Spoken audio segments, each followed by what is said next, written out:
Hello, I'm Essay, your AI essayist. Please note that all content, audio and video in this presentation are AI generated.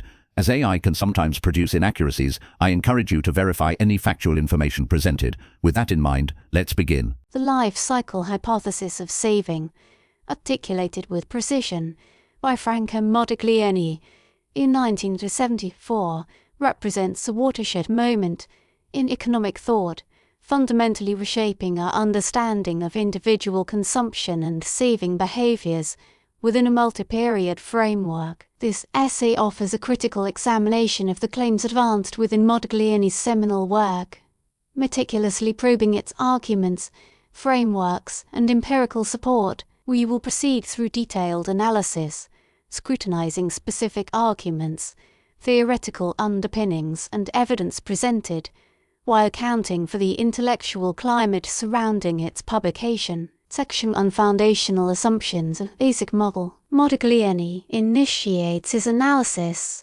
by establishing a series of foundational assumptions regarding individual preferences, expectations, and economic constraints. A key element is the assumption of rational, forward-looking consumers who exhibit a desire to smooth their consumption patterns across their lifespan. This smoothing behavior is driven by the desire to attain a consistent standard of living, mitigating the impact of fluctuating income levels. Another fundamental assumption is that individuals possess reasonably accurate expectations regarding their future income streams, retirement age, and lifespan. This forward-looking perspective allows individuals to make informed decisions about their current saving and consumption behavior, dynamically adjusting their financial plans to align with long-term goals. The initial model typically assumes that individuals have no desire to bequeath assets to future generations, focusing instead on optimizing their personal lifetime consumption. Under these assumptions, Modigliani develops a simplified model in which individuals accumulate savings during their working years to finance consumption during retirement. The model predicts that saving rates will be influenced by factors such as the length of the retirement period, the expected rate of return on savings, and the level of pre-retirement income. Evaluating these initial assumptions reveals a certain degree of idealization, while the concept of consumption smoothing possesses intuitive appeal. The assumption of perfect rationality and accurate expectations is open to question. Individuals may exhibit behavioral biases, such as present bias, which can lead to suboptimal saving decisions. Individuals may also struggle to accurately forecast future income streams or longevity, resulting in deviations from the predictions of the basic model. Despite these limitations, the foundational assumptions provide a useful starting point for understanding the underlying dynamics of life cycle saving behavior. Section 2. The impact of income and wealth on consumption. A core claim presented within the life cycle hypothesis is that consumption is not solely determined by current income, but rather by a combination of current income and accumulated wealth. Modigliani argues that individuals view their wealth as a source of future consumption, allocating a portion of their wealth towards present-day spending. This perspective contrasts with simpler Keynesian models, which primarily focus on the relationship between current income and consumption. The life cycle hypothesis posits that an increase in an individual's wealth will lead to an increase in their consumption, even if their current income remains unchanged. The magnitude of this effect depends on the individual's remaining lifespan and their propensity to consume out of wealth. Older individuals, with shorter remaining lifespans, are likely to have higher propensities to consume out of their wealth than younger individuals. Modigliani further argues that the aggregate consumption function should incorporate both aggregate income and aggregate wealth as independent variables. This specification allows for a richer understanding of macroeconomic fluctuations, as changes in wealth can have a significant impact on aggregate demand,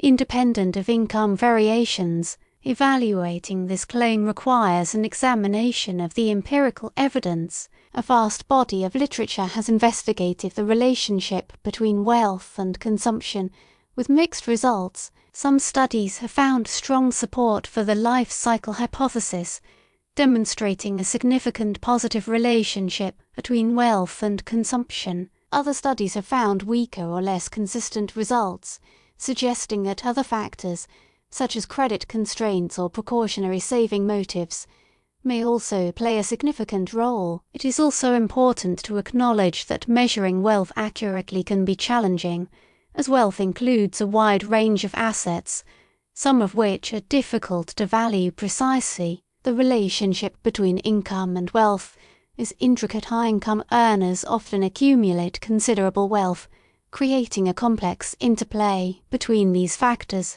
that can be difficult to disentangle empirically. Section 3. The role of expectations and uncertainty. The life cycle hypothesis recognizes the crucial role of expectations and uncertainty in shaping saving and consumption decisions. While the basic model assumes rational expectations, Modigliani acknowledges that individuals often face considerable uncertainty regarding their future income, health, and lifespan. This uncertainty can lead to precautionary saving, as individuals accumulate a buffer stock of assets to protect themselves against unforeseen adverse events. The magnitude of precautionary saving depends on the degree of uncertainty and the individual's risk aversion. Individuals who perceive a high degree of uncertainty or who are highly risk averse are likely to engage in greater levels of precautionary saving. Modigliani also explores the impact of changing expectations on consumption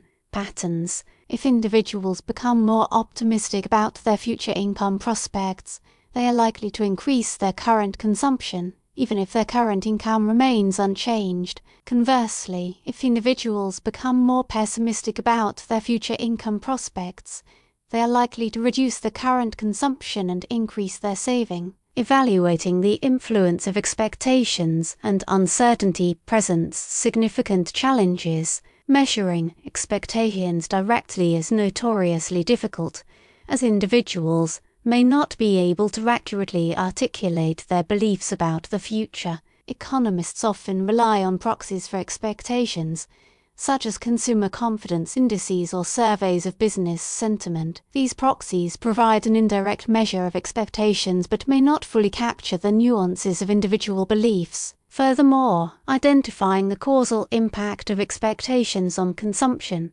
can be challenging, as changes in expectations may be correlated with other factors that also influence consumption, such as changes in government, policy, or technological innovations. The concept of animal spirits, popularized by Keynes, captures the fluctuating and often irrational nature of expectations and their significant impact on economic behavior. Section 4. Demographics and aggregate saving rates. Modigliani argues that demographic factors, such as the age structure of the population and the dependency ratio, can have a significant impact on aggregate saving rates. In a society with a large proportion of young workers, their aggregate saving rate is likely to be higher, as these workers are in their prime saving years, accumulating assets to finance their future retirement. Conversely, in a society with a large proportion of retirees, the aggregate saving rate is likely to be lower as retirees are drawing down their accumulated assets to finance their current consumption.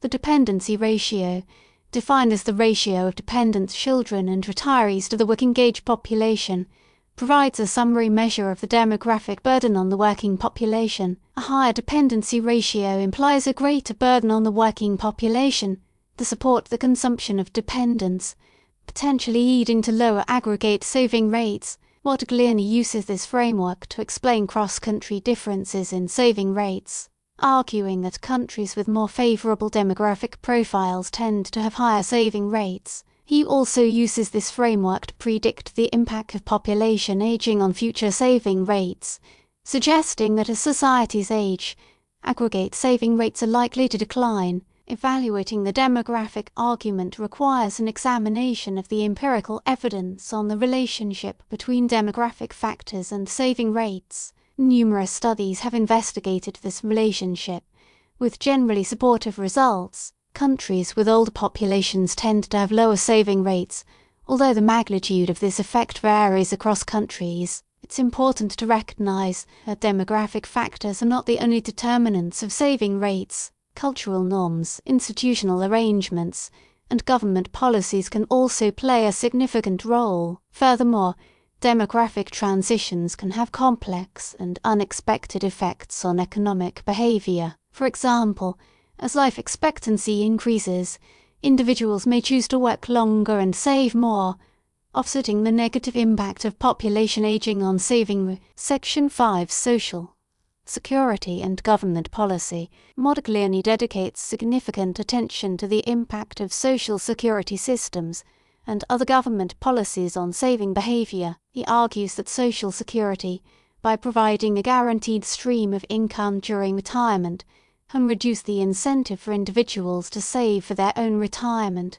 This phenomenon is known as social security wealth, as individuals effectively substitute social security benefits for private savings. The magnitude of the effect depends on the generosity of the social security system and the extent to which individuals perceive social security benefits as a reliable source of retirement income. Modigliani also examines the impact of other government policies, such as taxes on capital income and subsidies for housing, on saving behaviour. Taxes on capital income can reduce the incentive for individuals to save, as they reduce the after-tax return on savings. Subsidies for housing can increase the demand for housing and reduce the supply of savings available for other investments. Evaluating the impact of social security and government policy requires careful consideration of the potential offsetting effects. While social security may reduce private saving, it can also increase labour supply by providing a safety net for workers who might otherwise be forced to work longer than they desire. Government policies can also have unintended consequences. For example, tax incentives for saving may primarily benefit high-income earners who already have a high propensity to save, with little impact on the saving behaviour of low-income earners. The effectiveness of government policies in influencing saving behaviour depends on the complex interplay of factors, including individual preferences, economic incentives, and institutional arrangements. The long-term consequences of social security and other government programs are often subject to considerable debate, with differing perspectives on their impact on economic growth and intergenerational equity. Section 6 Extensions and Refinements of the Life Cycle Hypothesis. Following the publication of Modigliani's seminal work, numerous extensions and refinements of the life cycle hypothesis have been developed. Some of these extensions incorporate behavioral insights, such as present bias and loss aversion, to better explain observed saving behaviour. Other extensions incorporate more realistic assumptions about individual income streams, allowing for fluctuating income levels and unexpected unemployment spells. Additionally, explorations into the influence of bequest motives have altered fundamental interpretations. Some extensions have explored the interaction between the life cycle hypothesis and other economic theories, such as the permanent income hypothesis. Evaluating these extensions and refinements requires a careful assessment of their empirical validity and their ability to explain observed saving behaviour. Some extensions, such as those incorporating behavioural insights, have received strong empirical support. Others, such as those incorporating more complex income streams, have proven more difficult to test empirically. It's vital to assess whether these theoretical expansions add explanatory power or simply increase the complexity of the model without providing substantial improvements in predictive accuracy. The ongoing development of the life cycle hypothesis reflects its enduring relevance as a framework for understanding saving behaviour. The increasing incorporation of psychological and behavioural factors into economic models represents a significant advancement in the field. Section 7 Critiques and Limitations of the Life Cycle Hypothesis. Despite its widespread influence, the life cycle hypothesis has faced several critiques and limitations. One common critique is that the assumption of perfect rationality is unrealistic. Individuals often exhibit behavioral biases, such as present bias, which can lead to suboptimal saving decisions. Another critique is that the model does not adequately account for the role of intergenerational transfers and bequest motives. Individuals may save not only to finance their own consumption during retirement, but also to leave a bequest to their heirs. A further limitation is that the model typically assumes a closed economy, neglecting the impact of international capital flows on saving and investment. In an open economy, individuals can borrow or lend internationally, which can affect their saving behaviour. The model also faces challenges in estimating parameters such as the discount rate and expected lifespan, which can significantly influence the model's predictions. Evaluating these critiques requires careful consideration of the empirical evidence and the extent to which these limitations undermine the validity of the model. While the assumption of perfect rationality may be unrealistic, the life cycle hypothesis can still provide a useful framework for understanding the broad patterns of saving behavior. The incorporation of intergenerational transfers and bequest motives into the model can improve its accuracy.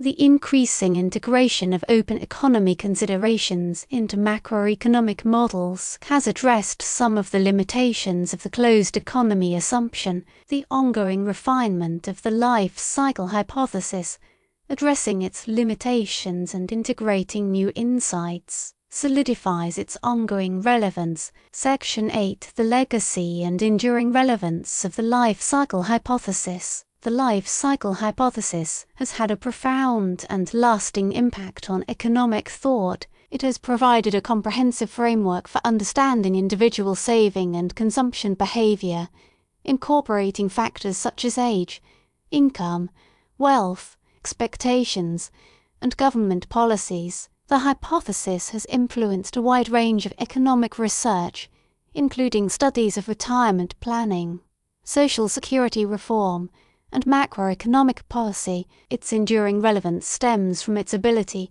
to capture fundamental aspects of human behavior, particularly the desire for smooth consumption over the lifespan. Modigliani's work has served as a foundation for further research, spurring the development of more sophisticated models that incorporate behavioral insights, demographic dynamics, and international capital flows. The life cycle hypothesis remains a valuable tool for policymakers seeking to understand and influence saving behavior. Its insights are applicable to a diverse array of policy issues, including retirement security, healthcare financing, and macroeconomic stability. The hypothesis also informs financial planning and investment decisions, providing individuals with a framework for making informed choices about their saving and consumption patterns. The legacy of the life cycle hypothesis extends beyond academia, shaping public discourse on economic issues and providing a framework for understanding individual and societal financial well-being. The impact of Modigliani's work resonates through contemporary policy debates and continues to influence the economic decisions of individuals and governments worldwide. Conclusion: the life cycle hypothesis of saving, as articulated by Franco Modigliani in 1974, presents a rich and complex framework for analyzing individual saving and consumption behavior within a multi-period context. While certain assumptions and simplifications inherent in the model invite critique, its enduring impact on economic thought is undeniable. Through a meticulous examination of its core claims, arguments, and empirical support, we have demonstrated its continued relevance as a vital tool for economists, policymakers, and individuals alike. The life cycle hypothesis offers a powerful lens through which to understand the dynamics of saving, providing valuable insights into the factors that influence individual and societal financial well-being. By appreciating its strengths, acknowledging its limitations, and embracing its ongoing refinement, we can harness the full potential of this influential theory to inform economic policy and promote long-term economic prosperity. The profound contributions of Modigliani's work reverberate throughout the field of economics, shaping our understanding of savings, consumption, and their impact on the wider economy. We really appreciate you tuning in to this AI-powered presentation. Our goal is to push the boundaries of AI in content creation, and your input is invaluable. If there's a particular subject you'd like to see us tackle next, or if you have suggestions on how we could fine-tune our AI's creative prompts, please don't hesitate to leave your ideas in the comments section. We're excited to bring you more unique content very soon.